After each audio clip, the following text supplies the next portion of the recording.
Hello everyone, मैं संजय रस्तोगी और आज मैं आपसे बात करूंगा एमबीए बिजनेस में सफलता पाने के लिए जो हमारा पहला कदम होता है वो होता है कि जब हम बिजनेस में आ गए हैं तो सबसे पहला कदम हमारा होता है 300 पीवी क्लब का मेंबर बनना।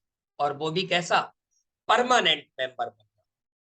300 पीवी क्लब का मतलब लगभग लगभग जब हम बिजनेस में आ जाते हैं तो 30,000 रुपए महीने का बिजनेस परमानेंट कैसे हो। तो आज मैं आपको वो गुरु मंत्र दूंगा जहां से या जिनको फॉलो करके आप बहुत आसानी से हर महीने 300 पीवी क्लब के मेंबर बन सकते हैं और परमानेंट बन सकते हैं। तो सबसे पहली बात आती है, सबसे पहला काम हमको क्या करना। जब हम एमबीए बिजनेस में आ जाते हैं तो सबसे पहले हमें अपने बिजनेस का खुद कस्टमर बनना पड़ता है, या यूं समझे कि हमें अपने बिजनेस का सबसे पहला कस्टमर यदि कोई होगा तो वो खुद हम होंगे। और सबसे बड़ी बात यह है, हमें पूरी ईमानदारी से ज्यादा से ज्यादा प्रोडक्ट यूज करना होगा। क्यों? क्योंकि ये बिजनेस आपका ही है। जब तक आप अपने बिजनेस के खुद कस्टमर नहीं बनेंगे तब तक आपको पता ही नहीं चलेगा कि आपका प्रोडक्ट क्यों दूसरी कंपनियों से अच्छा है। नंबर दो, आपका प्रोडक्ट क्यों दूसरी कंपनियों से बजट फ्रेंडली है। और अक्सर मैंने देखा है कि लोग एमबीए बिजनेस में आ जाते हैं, उसको प्रोडक्ट को यूज भी करने लगते हैं, लेकिन वो एक ही दो प्रोडक्ट को यूज करके उसी पर ही टिके रहते हैं। नहीं, नीचे देखिए लिखा हुआ है पूरी ईमानदारी से खुद ज्यादा से ज्यादा प्रोडक्ट यूज करें, क्योंकि जितने ज्यादा प्रोडक्ट आप यूज करेंगे उतने ही ज्यादा प्रोडक्ट का आप बिजनेस कर पाएंगे। आप दो प्रोडक्ट यूज करेंगे तो मुझे नहीं लगता आप 200 प्रोडक्ट का बिजनेस कर पाएंगे। तो यदि आपको ज्यादा प्रोडक्ट का बिजनेस करना है तो आपको ईमानदारी से ज्यादा प्रोडक्ट यूज करना होगा। दूसरा, प्रोडक्ट ओवरव्यू सेशन जरूर अटेंड करें। प्रोडक्ट ओवरव्यू सेशन जब आप अटेंड करते हैं तो आपको डिफरेंट डिफरेंट प्रोडक्ट के बारे में जानकारी मिलती है। और सप्ताह में कम से कम एक प्रोडक्ट ट्रेनिंग जरूर अटेंड करें। ओके। उसके बाद रोज कम से कम एक नया कस्टमर जरूर बनाएं। कम से कम आप सुबह उठे, आपका खुद से टारगेट होना चाहिए आज कम से कम एक नया कस्टमर मैं बनाऊंगा। अब नया कस्टमर बनाने का मतलब हम एक आंवला ऑयल का कस्टमर बना सकते हैं, हम एक टूथब्रश का कस्टमर बना सकते हैं, हम केवल एक शैम्पू पाउच का कस्टमर बना सकते हैं। तो कोई भी दिन खाली नहीं जाना चाहिए, आपका खुद से वचन होना चाहिए कि रोज कम से कम एक नया कस्टमर मुझे बनाना ही बनाना है। और जितनी जल्दी हो सके उतनी जल्दी टारगेटेड 100 कस्टमर की संख्या पर पहुंच जाए। जब आप रोज एक कस्टमर बनाएंगे तो लगभग लगभग 3 से 3.5 महीनों में आप बहुत आसानी से 100 कस्टमर की संख्या पर पहुंच जाएंगे। अब मैं 100 कस्टमर की बात क्यों कर रहा हूं? आप सोचिए, ये आपका बिजनेस है और बिजनेस में यदि कस्टमर ही नहीं है तो बिजनेस किस बात का।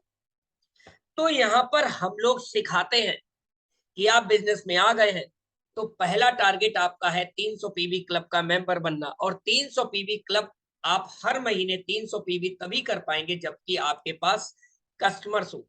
तो आप जब बिजनेस में आ गए तो आपका पहला टारगेट है कितनी जल्दी हो कि हम 100 कस्टमर की संख्या पर पहुंच जाए। और हम लोग तो यहां तक कहते हैं कि यदि 99 कस्टमर है तो इसका मतलब आपके 0 कस्टमर है। 100 कस्टमर से हम शुरुआत करते कि हाँ आपके कुछ कस्टमर हुए हैं। तो करना क्या है, रोज कम से कम एक कस्टमर बनाना है और जितनी जल्दी हो उतनी जल्दी आप 100 कस्टमर की संख्या पर पहुंच जाएं। उसके बाद अपने आप से आपको एक कमिटमेंट रोज सुबह लेना है। क्या लेना है? कि मुझे कम से कम 1,000 रुपए का माल बेचना ही बेचना है। आप सोचिए, ये एमबे बिजनेस में आप आए हैं, तो एमबे बिजनेस क्या है? आपकी रोज सुबह दुकान खुल रही है। अब दुकान खुल रही है और उसमें दुकानदारी नहीं है, तो काय बात की दुकान? तो ये आपको रोज एक कमिटमेंट करना है कि रोज कम से कम मुझे 1,000 रुपए का माल बेचना ही बेचना है। अब 1,000 का मतलब 1,000 नहीं, आप 10,000 भी बेच सकते हैं, 20,000 भी बेच सकते हैं, लेकिन कम से कम 1,000 रुपए की सेल आपने करना ही करना है। और ये मेरा कथन नहीं है, ये आप खुद से अपने लिए वचन ले सकते हैं कि मैं जब रात में सोने जाऊंगा तो कम से कम हमारी 1,000 की सेल हो जानी चाहिए। नेक्स्ट, जितना ज्यादा से ज्यादा हो सके। देखिए, एक चीज हमेशा याद रखिए, आप देखिए सेल लगती है या कहीं किसी शोरूम में ऑफर होता है, तो आप भागे भागे जाते हैं। क्यों भागे भागे जाते हैं? कि हमको बेनिफिट मिलेगा। तो एक चीज हमेशा याद रखिए, आप भी अपने कस्टमर को जब ज्यादा से ज्यादा बेनिफिट देंगे, जितना ज्यादा आप अपने कस्टमर को बेनिफिट देंगे, उतना ही ज्यादा आप अपना माल बेच पाएंगे।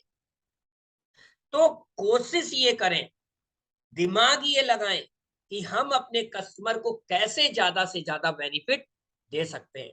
बिलीव मानिए, यदि आप अपने कस्टमर को बेनिफिट कराएंगे तो 300 पीबी क्लब परमानेंट में बने रहना आपके लिए कोई बहुत बड़ी बात नहीं होगी। नेक्स्ट, रोज एक प्रोडक्ट को आपको ब्रॉडकास्ट करना है। व्हाट्सएप में एक ब्रॉडकास्ट ग्रुप बना लीजिए, उसमें रोज एक प्रोडक्ट को आपको ब्रॉडकास्ट करना है और उसी प्रोडक्ट को व्हाट्सएप में, फेसबुक में और इंस्टाग्राम में स्टोरी पर लगा देना है। यानी व्हाट्सएप पे एक ब्रॉडकास्ट ग्रुप बनाना है और उस ग्रुप में रोज एक प्रोडक्ट की पोस्ट आपको डाल देनी है और उसी प्रोडक्ट को व्हाट्सएप स्टोरी पर, फेसबुक स्टोरी पर और इंस्टाग्राम स्टोरी पर लगा देना है। नेक्स्ट, संभव हो तो अपने सेटिस्फाइड कस्टमर का टेस्टिमोनियल वीडियो बनाएं और उसको ज्यादा से ज्यादा शेयर करें। अब सेटिस्फाइड कस्टमर कैसे? मान लीजिए किसी के घुटनों में कोई प्रॉब्लम है और आपने उसको अपनी ग्लूकोजामीन और कैल्शियम सजेस्ट की, उस कस्टमर को उसके घुटनों में बहुत आराम मिला, तो आपने उससे बात की कि भाई, क्या आप अपना 1 मिनट का एक छोटा सा वीडियो बनाकर मुझे दे सकते हैं या मैं आपका वीडियो बना लूं कि आपने इन प्रोडक्ट्स को यूज किया तो आपको क्या फायदा।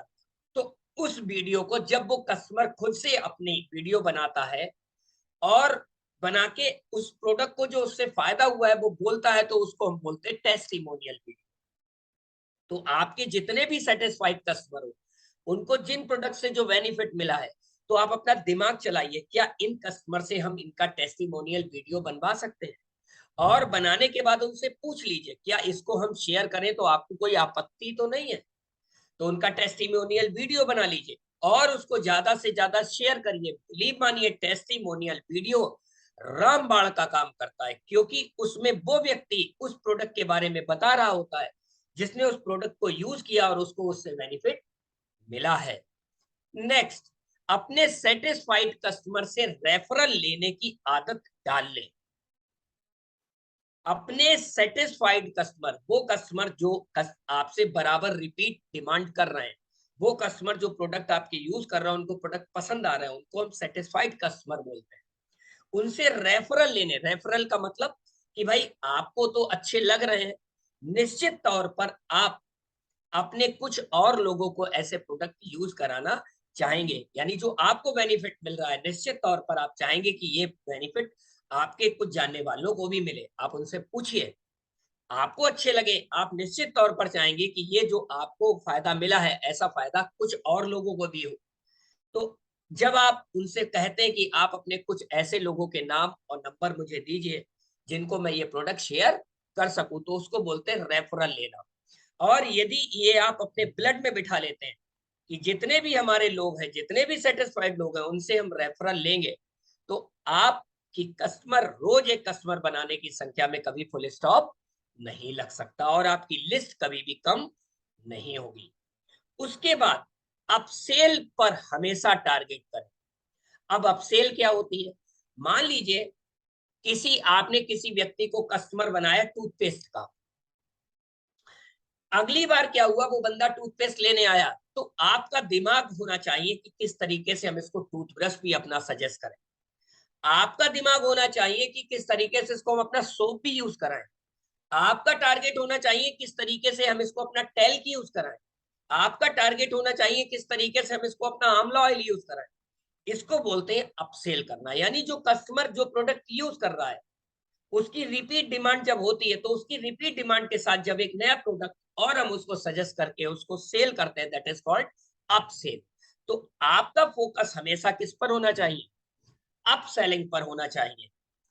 फिर एक लास्ट चीज मैं आपको बता दूं, और ये सिद्धांत भी है, अपने दिमाग में एक क्लियर कट संदेश दे दीजिए कि जो जितना ज्यादा बेचता है उतना ही ज्यादा कमाता है। आप किसी भी इंडस्ट्रियलिस्ट को उठा के देख लीजिए, किसी भी मिलेनियर बिलेनियर ट्रिलेनियर को उठा के देख लीजिए, वो लोग क्या कर रहे हैं? ज्यादा से ज्यादा बेच रहे हैं। तो यदि आपको भी ज्यादा पैसा कमाना है तो आपको भी ज्यादा से ज्यादा बेचना होगा। इसके लिए सबसे पहले आपको अपने दिमाग में क्लियर कट संदेश देना है कि जो जितना ज्यादा बेचता है वही उतना ज्यादा कमाता है, और मैं सबसे ज्यादा बेचने में माहिर हूं। ये आपको अपने अंदर ये सेल्फ टॉक करनी है। क्या सेल्फ टॉक करनी है? कि जो जितना ज्यादा बेचेगा उतना ही ज्यादा कमाएगा, और मैं सबसे ज्यादा बेचने में माहिर हूं। और जब आप ये रोज अपने दिमाग में क्लियर कट संदेश देंगे, तो आने वाले कुछ समय में आप एक अच्छे सेल करने के चैंपियन हो जाएंगे। सेल करने का मतलब सेल्समैन नहीं हो जाएंगे। ये आपका बिजनेस है। जब आप अपने बिजनेस का प्रोडक्ट बेचते हैं तो आप सेल्समैन नहीं होते, आप मालिक होते हैं। सेल्समैन का मतलब है जब आप किसी दूसरे के लिए प्रोडक्ट बेच रहे हो, ये आप प्रोडक्ट अपने लिए बेच रहे हैं, तो आप सेल्समैन नहीं हुए। इन्हीं बातों के साथ मैं अपनी बात समाप्त करता हूं। Wish you all the best, take care.